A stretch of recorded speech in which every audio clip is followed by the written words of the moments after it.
Hello friend.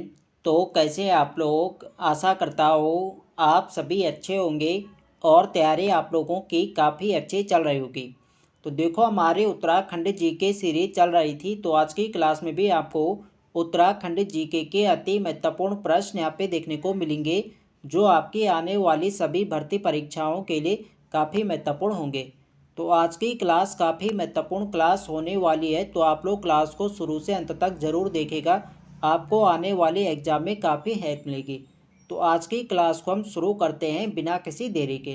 पहला प्रश्न यहाँ पे देखेंगे, कैलाश शिखर के संदर्भ में कौन सा कथन सही नहीं है।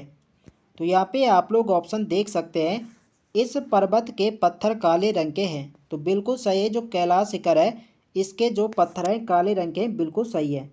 शिवलिंगाकार कैलाश पर्वत की परिक्रमा पथ 51 किलोमीटर है। तो बिल्कुल सही है, जो कैलाश शिखर है इसकी जो परिक्रमा पथ है ये 51 किलोमीटर है, ये भी बिल्कुल सही है। इसकी बनावट शिवलिंग की तरह है, ये भी बिल्कुल सही है। तो सभी यहाँ पे सही है, इसका सही आंसर जाएगा डी के साथ, सभी कथन सही है। तो ऑप्शन डी यहाँ पे राइट आंसर हो जाएगा। अगला प्रश्न यहाँ पे देखेंगे, नंदा राजात का पहला पड़ाव कौन सा है। तो नंदा राजात यात्रा का जो पहला पड़ाव है यह नोटी ईड़ा बधानी, इसका सही आंसर है ऑप्शन डी। डी यहाँ पे राइट आंसर है। अगला प्रश्न यहाँ पे देखेंगे, नंदा देवी राजात यात्रा के संदर्भ में कौन सा कथन सम्मिलित नहीं है। तो यहाँ पे आप लोग ऑप्शन देख सकते हैं बताने की कौन सा सम्मिलित नहीं है। नंदा देवी के ससुराल क्षेत्र का पहला पड़ाव कुलसारी है। देखो अभी हमने देखा जो यह क्या है, जो हमारा क्या है चमोली, जहाँ से नंदा राज यात्रा शुरू होती है, यहाँ से क्या है मायका है। तो मायके से जो पहला पड़ाव है वो है आपका है नोटी ईड़ा बधानी। यहाँ पे बात हो रही ससुराल क्षेत्र, तो ससुराल क्षेत्र से जो पहला पड़ाव पड़ता है ये कुलसारी पड़ता है, ये बिल्कुल सही है। नंदा देवी यात्रा का अंतिम पड़ाव होमकुंड है। तो ये भी बिल्कुल सही है, अंतिम पड़ाव होमकुंड है, ये कथन भी बिल्कुल सही है। पातर नचोड़ने से आगे महिलाएं शामिल नहीं होती है। तो पातर नचोड़ने भी एक पड़ाव पड़ता है जहाँ तक महिलाएं शामिल होती हैं, इसके आगे महिलाओं का जाना वर्जित माना जाता है, ये आपको ध्यान रखना है। तो ये वाला स्टेटमेंट यहाँ पे बिल्कुल सही है। तो सभी यहाँ पे सही है, इसका जो सही आंसर जाएगा ये जाएगा डी के साथ, इनमें से कोई नहीं। यहाँ पे बता दें कौन सा सुमेलित नहीं, तो सभी यहाँ पे सुमेलित है, तो डी इसका राइट आंसर होगा, इनमें से कोई नहीं। तो ऑप्शन डी यहाँ पे राइट आंसर हो जाएगा। अगला प्रश्न देखेंगे, नंदा देवी राजात किस क्षेत्र की सांस्कृतिक एकता का प्रतीक है। सही आंसर है ऑप्शन सी, गढ़वाल एवं कुमाऊं। तो नंदा देवी राजात जो है ये गढ़वाल और कुमाऊं की सांस्कृतिक एकता का प्रतीक माना जाता है, ऑप्शन सी यहाँ पे सही आंसर है। अगला प्रश्न यहाँ पे देखेंगे, 20वीं सदी की पहली नंदा राजात यात्रा कब प्रारंभ हुई। तो 20वीं सदी की जो पहली नंदा राजात यात्रा प्रारंभ हुई थी ये हुई थी वर्ष 1905 में, ऑप्शन बी यहाँ पे सही आंसर है। अगला प्रश्न देखेंगे, स्वतंत्रता के बाद पहली बार नंदा राजात यात्रा कब हुई थी। तो स्वतंत्रता के बाद जो पहली बार नंदा राजात यात्रा का आयोजन किया गया था ये किया गया था वर्ष 1951 में, ऑप्शन बी यहाँ पे सही आंसर है। अगला प्रश्न यहाँ पे देखेंगे, विश्व की अनोखी पद यात्रा नंदा राजात कितने वर्षों बाद आयोजित की जाती है। तो ये 12 वर्ष बाद इसका आयोजन किया जाता है, सही आंसर होगा ऑप्शन ए। लगभग 280 किलोमीटर के पैदल यात्रा होती है जो कि 19 से 20 दिनों में पूरी की जाती है, ये आपको ध्यान रखना है। ये वाला प्रश्न पूछा गया कि कितने किलोमीटर की पद यात्रा है, तो यह 280 किलोमीटर। अगला प्रश्न देखेंगे, किस यात्रा को हिमालय का महाकुंभ कहा जाता है। तो हिमालय का महाकुंभ नंदा राजात यात्रा को ही कहा जाता है, यह आपको ध्यान रखना है, ऑप्शन सी यहाँ पे सही आंसर है। अगला प्रश्न देखेंगे, नंदा राजात यात्रा की समय अवधि लगभग कितने दिनों की होती है। तो अभी मैंने आपको बताया था कि 280 किलोमीटर की पैदल यात्रा होती है जो कि 19-20 दिनों की होती है, इसका सही आंसर है ऑप्शन ए। अगला प्रश्न देखेंगे, नंदा देवी राजात यात्रा किस गढ़ के राजकुमारों द्वारा संपन्न कराई जाती है। देखो जो नंदा राजात यात्रा है ये चमोली, जो चांदपुर गढ़ है चमोली का, यहाँ के राजकुमारियाँ जो कांसुआ गांव है, तो कांसुआ गांव के राजकुमारों द्वारा ये संपन्न कराई जाती है। तो यहाँ पे तो चांदपुर गढ़ यहाँ पे है नहीं, तो इसका जो सही आंसर जाएगा ये जाएगा डी के साथ, इनमें से कोई नहीं। तो आपको ध्यान रखना है चांदपुर गढ़िया चमोली के जो कांसुआ गांव है यहाँ के राजकुमारों द्वारा ये संपन्न कराई जाती है। ये आपको ध्यान रखना है, इम्पोर्टेंट रहेगा एग्जाम की दृष्टि से। अगला प्रश्न है हमारा, किस गांव में नंदा देवी का भारवाहक लाटू देवता शामिल होता है? कई बार ये प्रश्न एग्जाम में पूछा गया कि किस स्थान से नंदा देवी का भारवाहक लाटू देवता शामिल होता है, तो ये शामिल होता है बाण गांव से। ये आपको ध्यान रखना है, ऑप्शन बी यहाँ पे सही है। बाण गांव जो है ये आपका अंतिम गांव इस यात्रा में पड़ता है। इसके आगे यहाँ पे कोई भी यहाँ पे बस्तियाँ नहीं है, ये आपको ध्यान रखना है। अगला प्रश्न है हमारा, नंदा देवी राजात यात्रा का अंतिम पड़ाव कौन सा है? तो अंतिम जो पड़ाव है यह होमकुंड। इसका सही आंसर आपका ऑप्शन बी। यहीं तक ही लोग इस यात्रा में शामिल होते हैं। इसके बाद जो यहाँ पे इस यात्रा का जो चौसिंगा इसमें खाडो होता है, जो मेंढू जिसे कहा जाता है, ये यहाँ से अकेले ही आगे बढ़ता है। ये आपको ध्यान रखना है। तो यहीं तक लोग शामिल होते हैं, होमकुंड तक, यही अंतिम पड़ाव है, ये आपको ध्यान रखना है। अगला प्रश्न यहाँ पे देखेंगे, नौटी स्थित नंदा देवी मंदिर से होमकुंड तक की दूरी लगभग कितनी है? तो चमोली के नौटी गांव में जो नंदा देवी मंदिर है यहाँ से यात्रा प्रारंभ होती है और ये होते हैं होमकुंड। तो होमकुंड तक जो इसकी दूरी है यह 280 किलोमीटर। इसका सही आंसर है ऑप्शन ए। ये इसके यहाँ पे सही आंसर है।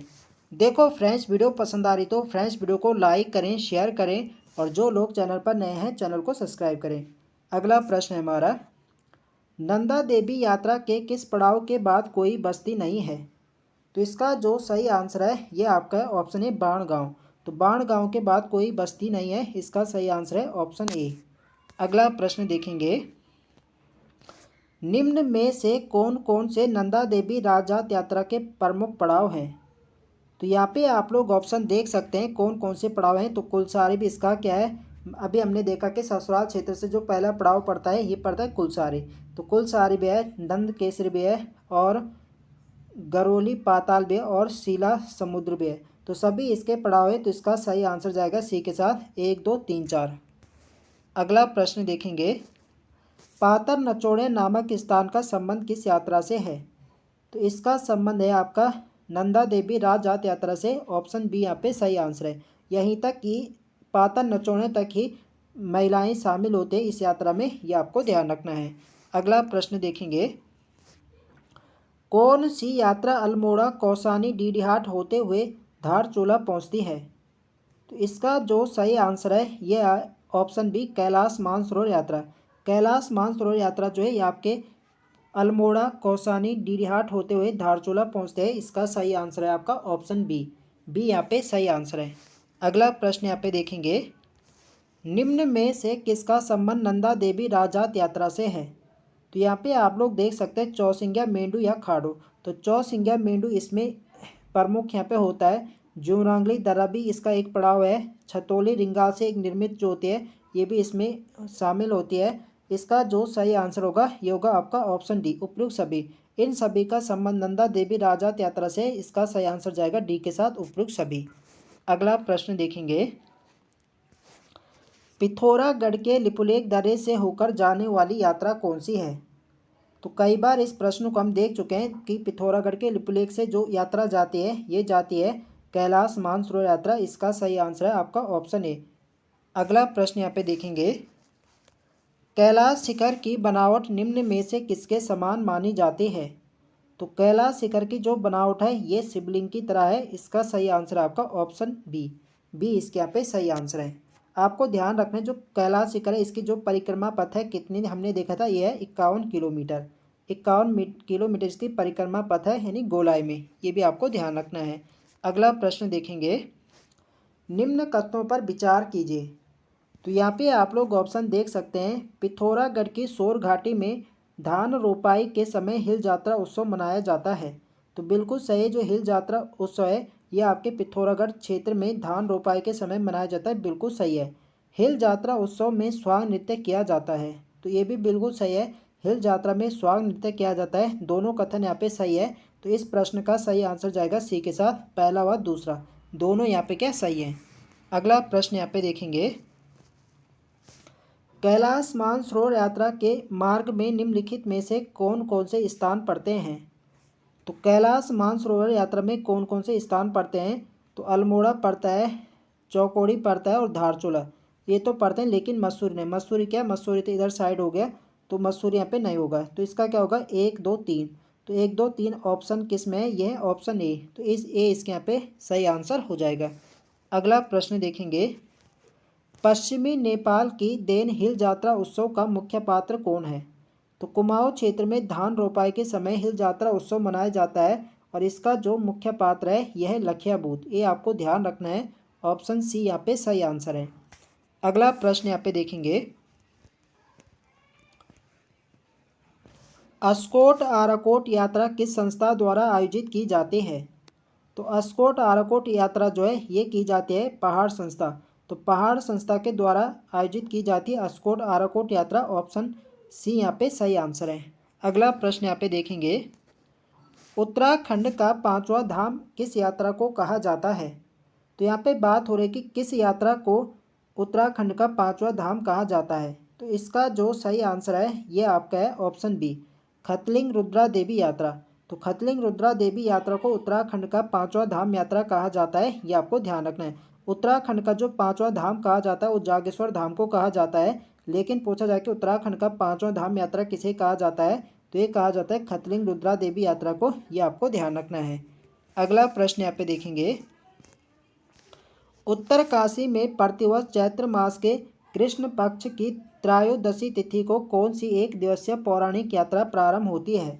तो हर साल उत्तरकाशी जनपद में चैत्र मास के कृष्ण पक्ष की त्रयोदशी तिथि को एक दिवसीय यात्रा होती है, ये होती है आपकी वारुणी पंचकोशी यात्रा। इसका जो सही आंसर है ये आपको ऑप्शन डी, ये भी पैदल यात्रा होती है, लगभग ये 15 किलोमीटर की पैदल यात्रा होती है, ये आपको ध्यान रखना है।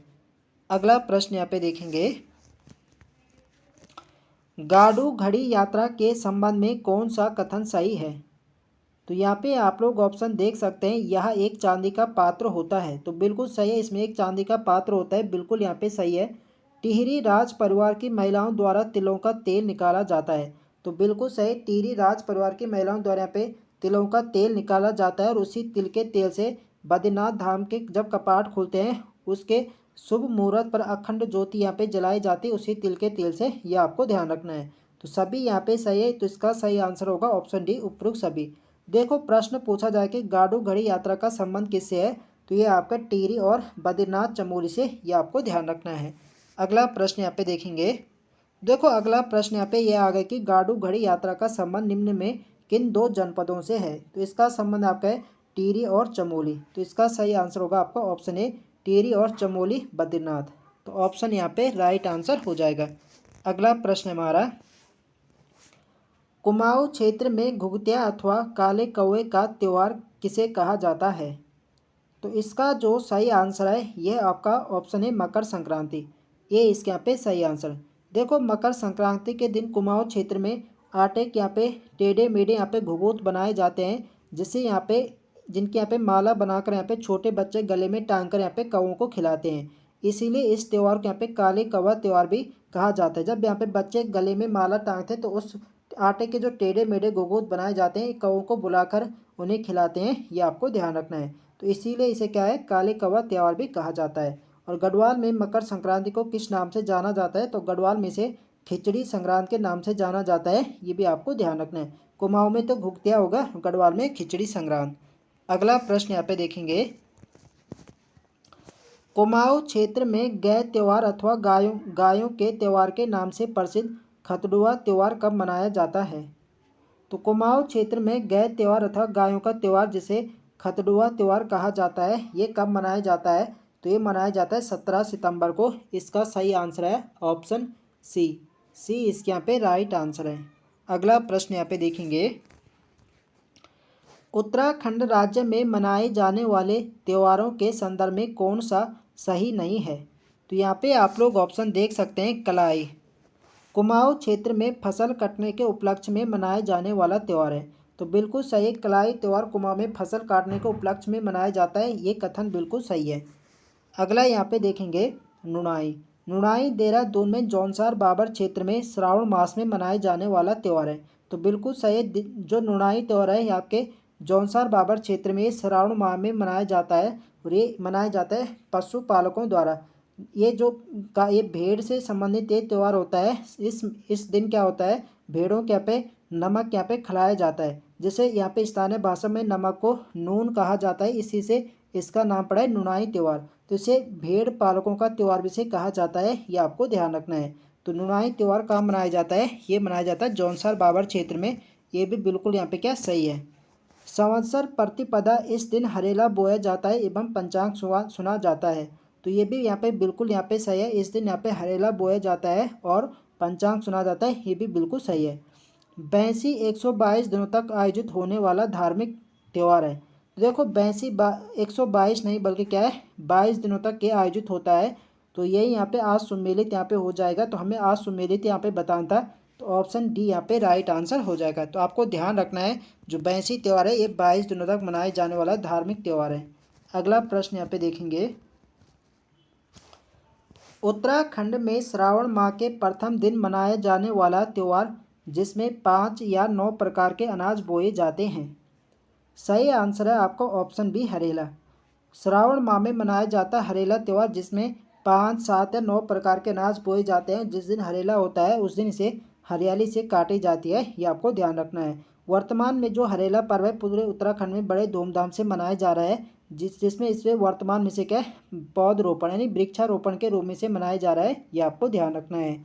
अगला प्रश्न यहाँ पे देखेंगे, कुमाऊं में फसल कटाई के उपलक्ष्य में कौन सा त्यौहार मनाया जाता है? तो कुमाऊं में फसल कटाई के समय मनाया जाता है कलाई त्यौहार। इसका सही आंसर है आपका ऑप्शन सी। सी यहाँ पे राइट आंसर हो जाएगा। अगला प्रश्न देखेंगे, निम्न में से कौन सा त्यौहार धार्मिक भावना के साथ साथ पशु पक्षी प्रेम का भी प्रतीक है? तो अभी हमने देखा जो कुमाऊं क्षेत्र में मनाया जाता है घुघुतिया त्यौहार। तो घुघुतिया त्यौहार आपके धार्मिक भावना के साथ साथ पशु पक्षी प्रेम का भी प्रतीक से माना जाता है। इसका सही आंसर आपका ऑप्शन ए। मकर संक्रांति के दिन मनाया जाता है कुमाऊं में घुघुतिया। अगला प्रश्न यहाँ पे देखेंगे, देहरादून के जौनसार बाबर क्षेत्र में श्रावण मास में मनाया जाने वाला त्यौहार कौन सा है? तो इसका सही आंसर है आपका ऑप्शन बी नुनाई। नुनाई त्यौहार मनाया जाता है, बी यहाँ पे सही आंसर हो जाएगा। अगला प्रश्न यहाँ पे देखेंगे, संतान कल्याण के लिए बड़े हर्षोल्लास से मनाए जाने वाला त्यौहार कौन सा है? तो संतान कल्याण के लिए बड़े हर्षोल्लास से मनाया जाता है आपका बिरोली त्यौहार, ये आपको ध्यान रखना है। कई बार यह प्रश्न एग्जाम में पूछा गया है। अगला प्रश्न यहाँ पे देखेंगे, उत्तराखंड के प्रमुख त्यौहार हरेला के संदर्भ में कौन सा कथन सही नहीं है? तो यहाँ पे आप लोग ऑप्शन देख सकते हैं, हरेला से 10 दिन पहले किसी मिट्टी के बर्तन में 5, 7 या 9 प्रकार के अनाज बोए जाते हैं। तो बिल्कुल यहाँ पे सही है। यह श्रावण मास के प्रथम दिन मनाया जाता है, ये कथन भी यहाँ पे बिल्कुल सही है। पर्यावरण संरक्षण को ध्यान में रखते हुए इसे पौधरोपण त्यौहार के रूप में मनाने पर बल दिया जा रहा है, ये भी बिल्कुल सही है। वर्तमान में मैंने आपको बताया था कि इसे क्या है पौधरोपण यानी वृक्षारोपण के रूप में से मनाया जा रहा है, ये भी बिल्कुल सही है।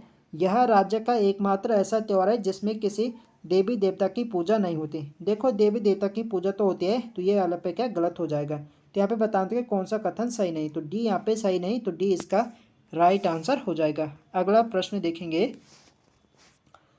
श्रावण एवं पौष महीने में लगातार 22 दिनों तक आयोजित होने वाला त्यौहार कौन सा है? तो इसका सही आंसर है आपका ऑप्शन ए बैंसी त्यौहार। श्रावण और पौष 2 माह ये मनाया जाता है, आपके श्रावण में भी मनाया जाता है और पौष के महीने में भी। तो 22 दिनों तक ये त्यौहार चलता है, इसका सही आंसर होगा आपका ऑप्शन ए। अगला प्रश्न यहाँ पे देखेंगे, भाद्रपद भादो महीने में मनाए जाने वाला महासु देवता का त्यौहार कौन सा है? तो भादों के महीने में मनाया जाता है आपका महासु देवता का त्यौहार, ये मनाया जाता है आपका जागरा। इसका सही आंसर होगा आपका ऑप्शन डी। डी इसके यहाँ पे राइट आंसर है। अगला प्रश्न यहाँ पे देखेंगे, तो आज के लिए यहाँ पे इतने प्रश्न हैं। तो आई होप आप सभी को वीडियो पसंद आए तो फ्रेंड्स वीडियो को लाइक करें, शेयर करें और जो लोग चैनल पर नए हैं चैनल को सब्सक्राइब करें। मिलते हैं नेक्स्ट वीडियो में, तब तक के लिए जय हिंद दोस्तों।